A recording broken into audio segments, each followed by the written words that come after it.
말씀 누가복음 2장 1절로 14절 말씀입니다. 그때 가이사 아구스토가 영을 내려 천하로 다 호적하라 하였으니 이 호적은 구레뇨가 수리아 총독이 되었을 때에 처음 한 것이라. 모든 사람이 호적하러 각각 고향으로 돌아가매 요셉도 다윗의 집 족속이므로 갈릴리 나사렛 동네에서 유대를 향하여 베들레헴이라 하는 다윗의 동네로 그 약혼한 마리아와 함께 호적하러 올라가니 마리아가 이미 잉태하였더라. 거기 있을 그때에 해산할 날이 차서 첫 아들을 낳아 강보에 싸서 구유에 누였으니 이는 여관에 있을 곳이 없음이로라. 그 지역의 목자들이 밤에 밖에서 자기 양떼를 지키더니 주의 사자가 곁에 서고 주의 영광이 그들을 두루 비추매 크게 무서워하는지라. 천사가 이르되 무서워하지 말라. 보라, 내가 온 백성에게 미칠 큰 기쁨의 좋은 소식을 너희에게 전하노라. 오늘 다윗의 동네에 너희를 위하여 구주가 나섰으니 곧 그리스도 주시니라. 너희가 가서 강보에 쌓여 구유에 누워 있는 아기를 보리니 이것이 너희에게 표적이라 하더니 호련히 수많은 천군이 그 천사와 함께 하나님을 찬송하여 이르되 지극히 높은 곳에서는 하나님께 영광이요 땅에서는 하나님이 기뻐하신 사람들 중에 평화로다 하니라. 아멘. 주님, 주님의 은혜 감사합니다. 오늘 성탄절 이 새벽에 주께서 우리를 찾아오신 것을 감사 찬양합니다. 우리의 심령 가운데 주님 탄생하심을 다시 한번 고백하고 주님 안에서 기쁨이 회복되어 구원을 노래하는 저희들이 될 수 있도록 이 시간 또 역사해 주시옵소서. 말씀을 사모하는 심령으로 주 앞에 나아가오니 주께서 또한 말씀하여 주시옵소서. 감사드리며 예수님 이름으로 기도하옵나이다. 아멘. 오늘 성탄절 아침입니다. 우리 메리 크리스마스. 모든 성도님들 가정에 주님의 그 평안과 기쁨이 넘치시기를 바랍니다. 그리고 가족들 간에 또 주님 탄생을 또 기뻐하면서 기쁨을 나누는 그런 귀한 하루가 되시기를 원합니다. 오늘 또 11시에 성탄 예배가 있습니다.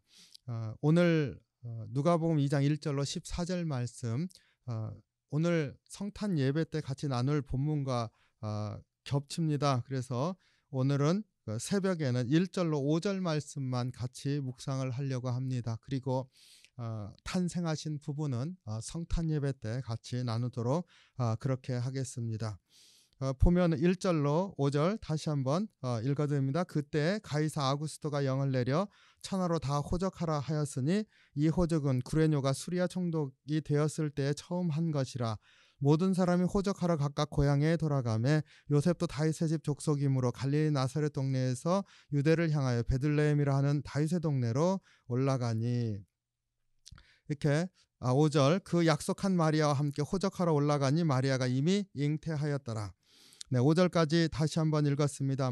1절 첫 부분에 그때에 이렇게 말을 하며 예수님의 탄생 당시의 상황과 또 탄생하는 것까지 얘기를 해주고 있습니다. 그때는 예수님 탄생할 때겠죠. 또 앞에 본문과 연결해서 생각을 해보면은 아기 예수님이 이제 탄생할 때 임박했을 때 마리아에게 가브리엘 천사가 나타나서 순태고지를 얘기를 해주고 그 다음 이야기가 마리아가 이제 엘리사벳을 방문했을 때 그때는 이제 그 임신을 한 상태로 갔지 않습니까? 그 잉태가 이미 되어져 있었고 이제 오늘 본문에서는 그 날이 참해 이렇게 얘기를 하는 데까지 이제 나오게 됩니다. 그러니까 바로 그때 한꺼번에 보면은 이제 아기 예수님이 탄생할 때에 이 말은 다른 말로 하면은요 하나님의 때에 하나님이 정하셨던 때에 하나님의 시간에 이렇게 말합니다. 조금 신학적인 단어지만은 많이 들으신 말 중에 하나가 카이로스라고 하는 단어 잘 아실 줄로 압니다. 그래서 흔히들 크로노스와 대비해서 카이로스를 얘기를 하죠. 그래서 크로노스는 우리가 시계를 보면서 말하고 있는 그런 시간, 째각째각 하면서 이제 흘러가는 그러한 시간이고 카이로스라고 하는 시간은 흔히 다가오는 시간, 하나님께서 무엇을 이루시기 위해서 정해놓은 그 시간은 미래에 이루어질 일이니까 미래의 시간인데 하루하루 살아갈수록 우리를 향해서 다가오는 시간 아닙니까? 바로 그러한 시간, 성숙해지는 시간, 때가 무르익어가는 것, 이런 것으로 표현하는 바로 그러한 시간입니다. 그래 카이로스. 그런데 그 카이로스의 정점이 예수님이 탄생하신 것이지 않습니까? 폴 틸리라는 신학자가 카이로스 얘기하면 예수님 탄생을 이제 가리키는 시간으로 이제 해석을 하기도 합니다. 그러니까 사실은 그때에라고 말하는 이 시간은 굉장히 포괄적인 의미를 우리에게 전해줍니다. 바로 하나님의 시간, 하나님이 약속하신 것을 이루는 시간, 바로 그때입니다. 아까 말씀드린 걸 하면 카이로스의 때이기도 하고 구원의 때이기도 하고요. 하나님의 약속의 성취의 때이기도 합니다. 어쨌든 하나님이 정하신 바로 그때에 정말로 엄청난 일이 일어났습니다. 엄청난 일은 아기 예수님 탄생하신 이야기 있지만은 그 이전에 오늘 본문은 이 본문 안에서 그 배경이 되는 이야기 가운데서도 하나님이 그때를 어떻게 준비하고 계시는지 어떻게 이루시는지 우리에게 얘기해 주고 있습니다. 요셉이 갈릴리 나사렛에서 베들레헴으로 올라갔습니다. 그런데 올라가려고 본인이 원한 게 아니고 올라가야만 하는 일이 생겼습니다. 가이사 아구스토가 호적을 등록하라 모든 사람에게 명령을 했기 때문에 가지 않으면 안 되는 일이 생겼습니다. 그러니까 요셉이 베들레헴에 올라가서 아기 예수님이 그 베들레헴에서 태어나야 된다 뭐 이런 생각이 있었습니까? 아니요, 그런 게 없습니다. 아기 예수님이 태어나나 보다 생각을 하고 있었습니다. 요셉도 모르고 있었고 마리아도 그것에 대해서 언급하는 바가 전혀 없습니다. 그러니까 생각지 못하고 있었습니다. 그런데 갑자기 가이사 아구스토가 호적을 등록하라고 명령을 내렸는데 그 타이밍이 바로 예수님이 태어나는 그 타이밍과 딱 맞아서 갔습니다. 이걸 어떻게 생각해야 될까요? 하나님이 사용하고 계시는 거죠.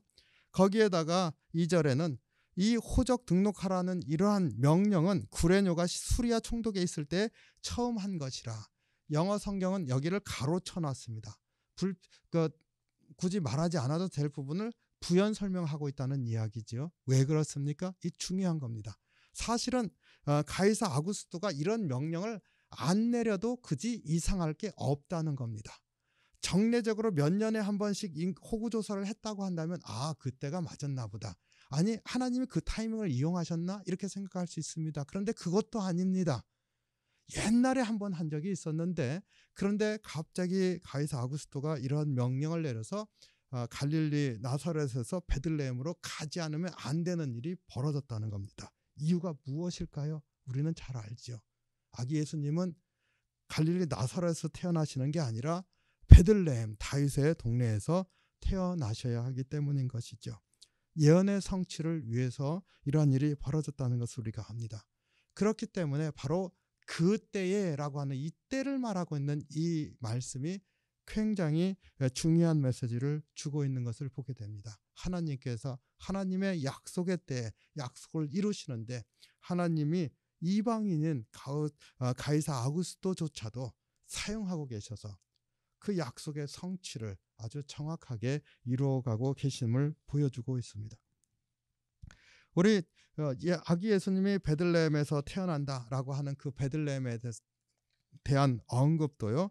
여기에서 다윗의 동네라고 밝혀주고 있습니다. 그러니까 베들레헴에서 태어났구나, 호적 등록하러 갔다가 태어났구나 이렇게 되어진 것이 아니죠. 하나님이 목적을 두시고 다윗의 동네에서 태어나도록 하셨고 그것이 예언의 성취인 것입니다.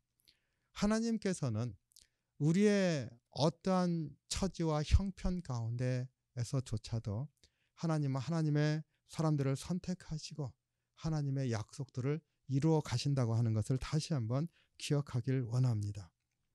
4절로 5절에 언급되어져 있는 말씀을 보면은요, 하나님이 그 목적을 이루시는데 정말로 기묘한 사건을 통해서 이루었다 이렇게 깨닫게 해줍니다. 보면은 아까 말씀드린 바로 그 이야기죠. 갈릴리 나사렛에서 베들레헴으로 갔습니다.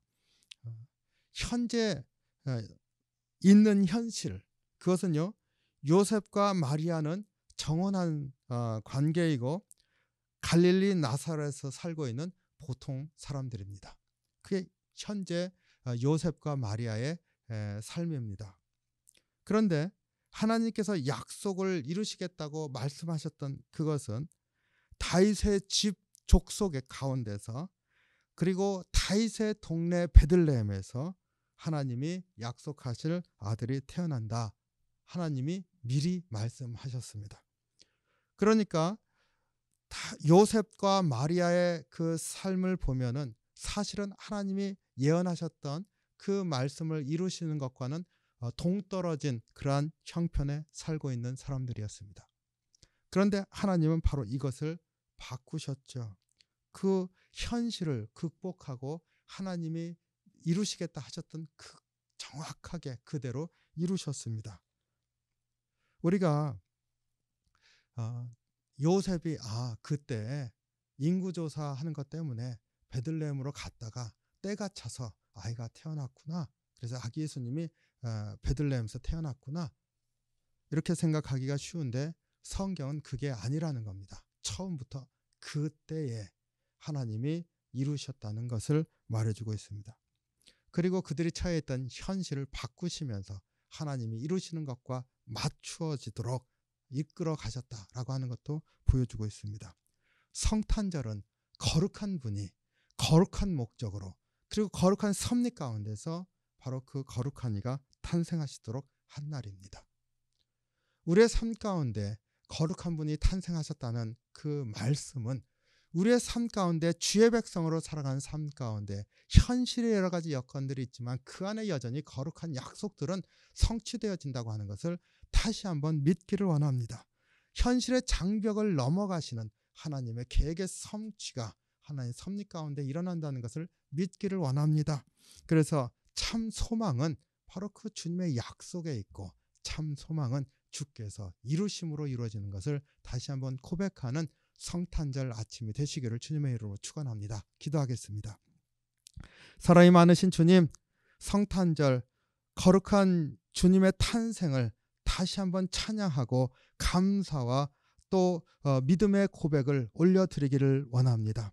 우리의 심령이 우리 주님, 구주 되신 주님께서 우리를 찾아오셨다고 하는 것을 우리의 입술을 통해서 다시 한번 고백하게 하시고 주님께 감사하는 이 날이 될 수 있게 인도해 주시옵소서.